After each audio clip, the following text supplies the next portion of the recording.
সবাইকে সংবাদ এক নজরে স্বাগত। সঙ্গে আছি আমি তাজরিন নাহার মুক্তি। দাঁড়িপাল্লা প্রতীক সহ নিবন্ধন ফিরে পেয়েছে জামাতে ইসলামী। বিকেলে নির্বাচন কমিশন এই সংক্রান্ত প্রজ্ঞাপন জারি করে। গত 1 জুন জামাতে নিবন্ধন অবৈধ ঘোষণা করে হাইকোর্টের রায় বাতিল করে নিবন্ধন ফিরিয়ে দিতে ইসিকে নির্দেশ দেন আপিল বিভাগ। একই সঙ্গে দলীয় প্রতীক হিসেবে দাঁড়িপাল্লা ব্যবহারের সিদ্ধান্ত ইসির উপর ছেড়ে দেন সর্বোচ্চ আদালত।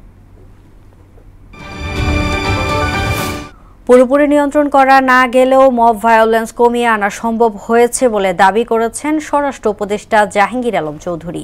সচিবালয়ে আইনশৃঙ্খলা সংক্রান্ত বৈঠক শেষে সাবেক সিএসি নুরুল হুদার উপর হামলায় দুঃখ প্রকাশ করে স্বরাষ্ট্র উপদেষ্টা বলেন, ঘটনাটি মেনে নেওয়া যায় না। ভবিষ্যতে এমনটি এড়াতে ব্যবস্থা নেওয়ার প্রতিশ্রুতিও দেন তিনি।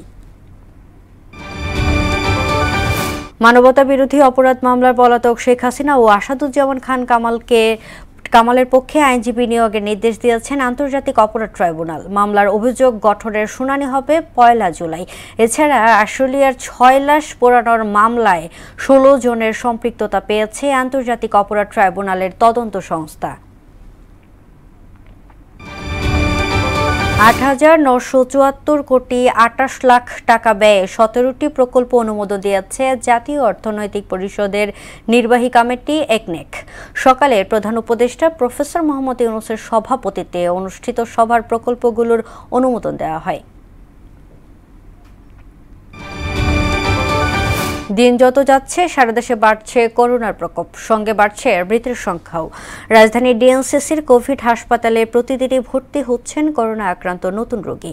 তাদের মধ্যে কেউ কেউ আসছেন গুরুতর লক্ষণ নিয়ে। হাসপাতালটির পরিচালকের আশঙ্কা, এখনই সচেতন না হলে পরিস্থিতি ভয়াবহ আকার ধারণ করতে পারে। যুদ্ধবিরতি ঘোষণার পর ইসরায়েলে ফের ক্ষেপণাস্ত্র হামলার অভিযোগ করেছে তেল আবিব। মার্কিন ঘোষণার উপেক্ষা করে ইসরায়েলে ক্ষেপণাস্ত্র হামলা চালানোর তেহরানের বিরুদ্ধে কঠোর প্রতিশোধের হুঁশিয়ারি দিয়েছে ইসরায়েলি প্রতিরক্ষা মন্ত্রী ইসরায়েল কাটজ, যদিও তা প্রত্যাখ্যান করেছে তেহরান। সিরিজের দ্বিতীয় ও শেষ টেস্টে আগামীকাল মাঠে নামছে বাংলাদেশ ও শ্রীলঙ্কা। কলম্বোয় বাংলাদেশ সময় সকাল 10:30টায় শুরু হবে খেলা।